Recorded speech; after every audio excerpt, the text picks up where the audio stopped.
में यदि सब कुछ भगवान करते हैं तो फिर हम लोग जो झूठ बोलते हैं वो भी तो भगवान की मर्जी से ही बोल रहे हैं। नहीं तो हमारी तो वाणी में इतनी ताकत ही कहां। भाई जो हो रहा है भगवान करा रहे हैं। हम सच बोलें तो ईश्वर, बुरा करें तो ईश्वर, भला करें तो ईश्वर, सब भगवान कर रहे हैं। तो इस बात को यदि आप हमसे प्रश्न करें कि महाराज जी इसका समाधान दीजिए, तो आओ मैं एक दृष्टांत से इसका समाधान देता हूं।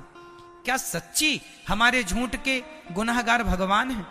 क्या सचमुच हमारे चोरी के गुनाहगार भगवान हैं? आओ इसे एक दृष्टांत से समझने की कोशिश करते हैं। आप रेडी हैं? सावधान, बोलो हाँ। चलिए सुनो। एक बगीचा था। उस बगीचे में एक व्यक्ति उस बगीचे की रखवाली करता था, जो कि उस बगीचे का मालिक था। वहां बढ़िया बढ़िया फलों के वृक्ष लगे थे, फल भी लगे थे, हरी हरी घास भी लगी थी। अचानक एक चरवाहे की गाय उसके बगीचे में घुस गई। बड़ी सावधानी से सुनना। एक चरवाहे की गाय उसके बगीचे में घुस गई। अब जब गाय बगीचे में गई तो वहां हरी हरी घास गाय खाने लगी। बगीचे का मालिक भी वहीं था। उसकी नजर पड़ी कि गाय बगीचे में घुस आई, बाड़ी तोड़कर। बाड़ी मतलब कांटों की बाड़ी किसान लोग लगाते हैं। तो बाड़ी तोड़कर ये गाय घुस आई। तो उस बगीचे के मालिक ने गाय के पीछे इतने जोर का डंडा मारा उसके रीढ़ की हड्डी पर कि वो गाय डंडा पड़ते ही मर गई। अब समझिएगा, जब गाय मरी तो वहां पर ब्रह्म हत्या प्रकट हो गई। गौ हत्या प्रकट हो गई। तो गौ हत्या को देखकर वह बगीचे का मालिक बोला, तुम कौन हो? उसने कहा, मैं गौ हत्या हूं। तुमने गाय को मारा, अब मैं तुम्हें आऊंगी तुम्हारे ऊपर। तुमने पाप कर दिया, गाय को मार डाला तुमने। तो वो बगीचे का मालिक बड़ा चतुर था। उसने कहा कि गाय को हमने थोड़ी मारा है। तो गौ हत्या ने कहा, मारा किसने? बोला, मारा है इन हाथों ने।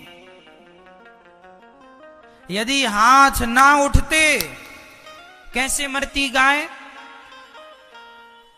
तो जिम्मेदार ये हाथ हैं। तो हाथों के देवता कौन? इंद्र। हाथों के देवता शरीर के हर अंग के देवता होते हैं। तो हाथों के देवता कौन? तो उस बगीचे के आदमी ने अपनी चतुराई से गौ हत्या से कहा कि ए हत्या, तू जा इंद्र के पास और इंद्र को लग जा। तो हत्या गई इंद्र के पास। अब इंद्र ने देखा, कौन हो? मैं गौ हत्या हूं। यहां क्यों आई हो? बोले, आपने मारा है गाय को। इंद्र बोले, हम तो यही हैं, यहां तो गाय हमने मारी नहीं।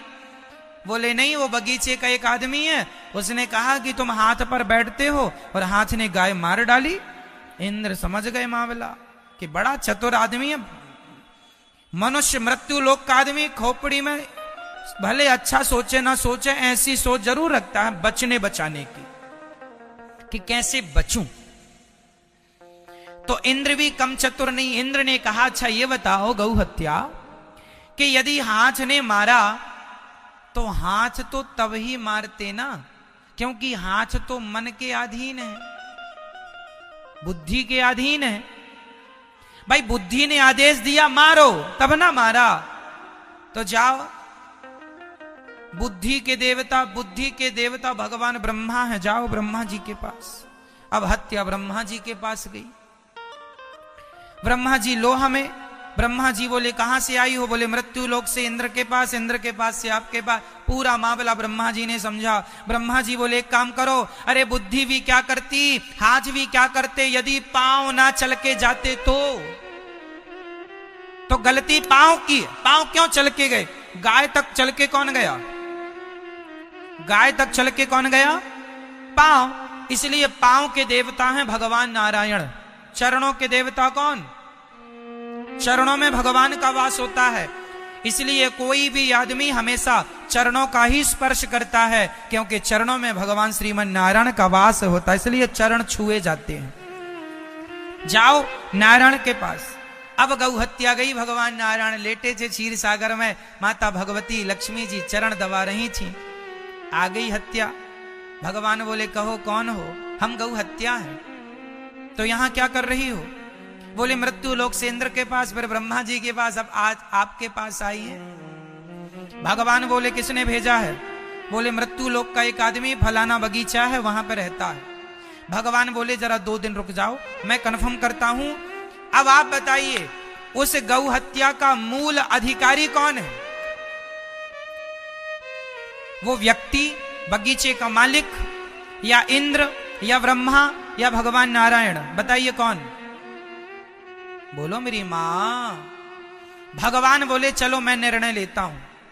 तो भगवान ने एक चरवाहे का रूप बनाया। भगवान ने चरवाहे का रूप बनाया और भगवान ने गाय ली और फिर भगवान गाय चराने चले गए उसी के बगीचे के बगल में। और फिर भगवान की कृपा से वो गाय बगीचे में घुस गई और वो बगीचे का मालिक फिर आया। और जब आया तो उसने गाय को फिर लाठी से मारना चाहा, तो भगवान ने रोका, भैया भैया हमारी गाय धोखे से घुसाई, जरा माफ करो माफ करो। तो भगवान ने पूछा क्यों, ये बगीचा किसका है? बोला मेरा है, मेरा। बोले ये डंडा किसका है? मेरा है, मेरा। ये हाथ किसका है? मेरा हाथ, मेरा। देख रहे हो पावर, मेरा हाथ। ये पांव किसके हैं? मेरे पांव, मेरा पांव। ये जो बुद्धि है तेरी, ये किसकी? मेरी बुद्धि है, मैं बड़ा आदमी हूं यहां बगीचे का। भगवान बोले पागल, जब बगीचा तेरा, हाथ तेरा, पांव तेरा, तो हत्या भी तेरी ही हुई। ये ब्रह्म हत्या अपनी रख, चल यहां से। ये जो ब्रह्म हत्या तूने की है, वो गौ हत्या जो तूने की है, उस गौ हत्या का अधिकारी, उस पाप का अधिकारी भी तू, चल पाप भोग। होशियार बन रहा है? सोचो। अब समझना इस बात की गहराई को। हम लोग कहते हैं ये घर मेरा है, ये पत्नी मेरी है, ये पुत्र मेरा है, लेकिन हम कहते हैं ये पाप हमारा नहीं है, ये पाप तो भगवान की मर्जी से हुआ है। लो पत्नी तुम्हारी, पैसा तुम्हारा, शरीर तुम्हारा, मीठा मीठा गप, कड़वा कड़वा थू थू थू थू, मीठा मीठा गप, कड़वा कड़वा थू, ये तो अच्छा नहीं हुआ। मेरी मां, यदि आपके अंदर ये विचार हो कि ये पत्नी भी भगवान की, पुत्र भी भगवान का, घर भी भगवान का, पैसा भी भगवान का, ये संपत्ति सब रघुपति के आही, ये शरीर भी भगवान का, यदि आपने समर्पण कर दिया, नाथ मेरा सब कुछ आपका है, तो फिर तुम जो पाप करोगे ना, वो पाप भी सच्ची भगवान का ही माना जाएगा। लेकिन आप कहो कि घर मेरा, पत्नी मेरी, पुत्र मेरा, परिवार मेरा, पैसा मेरा, पद मेरा, प्रतिष्ठा मेरी, शरीर मेरा, लेकिन पाप भगवान का, तो साहब ये बात तो कहीं तर्क पे बैठ नहीं रही है बराबर, कसौटी पर। सब तुम्हारा है तो फिर पाप भगवान का कैसे हो गया? फिर झूठ जो तुमने बोला है तो झूठ की अधिकारी तुम ही कहलाओगे, भगवान क्यों कहलाएगा? बोलो मेरी मां। पत्नी तुम्हारी है, सब तुम्हारा है, और झूठ भगवान का। वाह! यदि आप सच्चे भक्त हैं और आप कहते हैं कि सब कुछ भगवान का है, यदि आप दिल, दिमाग, मन, बुद्धि से मान लेते हैं कि ये सब कुछ ईश्वर का है, तो मैं आपको लिख कर देता हूं, यदि तुम मान लोगे कि ये शरीर भगवान का है, तो तुम्हारा हाथ कट जाएगा, जरा सा भी तुम्हें दर्द नहीं होगा, क्योंकि मान लिया है तुमने भगवान का है, तो दर्द भी भगवान को होगा, तुम्हें नहीं होगा। ये उच्च कोटि की साधना और भक्तों के लक्षण है। कई भक्तों की कथा आती है जिन भक्तों के लोगों ने हाथ काट दिए थे। सदन कसाई की कथा मैंने आपको सुनाई, कई महीने पहले सुनाई थी, दोहरा देता हूं आपको। सदन कसाई था, उसके पास एक शालिग्राम भगवान जी थे। शालिग्राम भगवान जी से वो मांस तौलता था, उसी शालिग्राम से वो 2 किलो भी तौल देता था, 10 किलो भी तौल देता था, 5 किलो भी तौल देता था।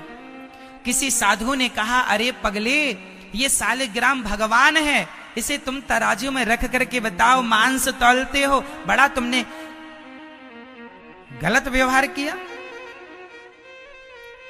तो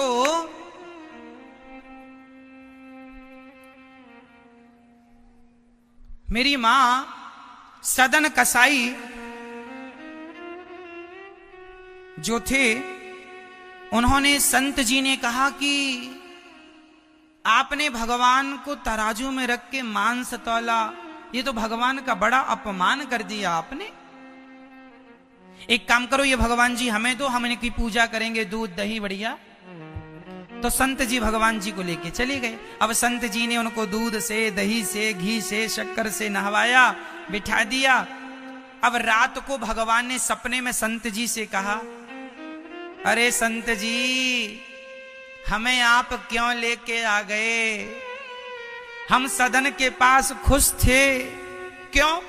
बोले वो हमें रोज झूला झुलाता था तराजू में, रोज झूला झूलने का मन करता, रोज ठोर तराजू ऊपर नीचे 50 बार झूला झुलाता, हम बड़े खुश थे उसके झूले में, और तुम यहां ले आके बिठाल दिए हमें, बस 2-4 मिश्री के दाने दे दिए, हो गया। हम संतुष्ट नहीं हैं आपके पास, हमें जल्दी दे के आओ।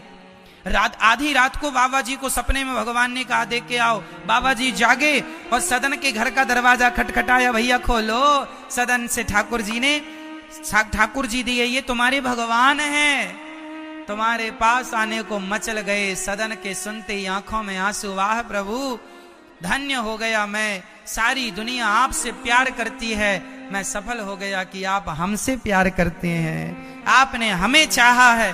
तुरंत ठाकुर जी को लेकर सदन जगन्नाथ चल पड़े। कहां चल पड़े?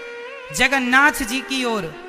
जगन्नाथ जी के ओर जब निकले, चलते चलते चलते चलते पूरा दिन चले, शाम हुई तो एक गांव के निकट एक घर था। उस घर में एक महिला और एक पुरुष रहा करते थे। वहीं एक बढ़िया छाया थी पेड़ की, तो सदन को लगा कि आज रात यहीं विश्राम कर लें। तो घर में भिक्षा मांगी, भैया भिक्षा दो, तो उन्होंने भिक्षा दी और सदन ने भोग बना के ठाकुर जी को भोग लगाया, और सदन ठाकुर जी को विश्राम करा के अपना विश्राम करने लग गए। उस घर में जो महिला थी बड़ी सुंदर थी। उस महिला ने सदन को देखा, सदन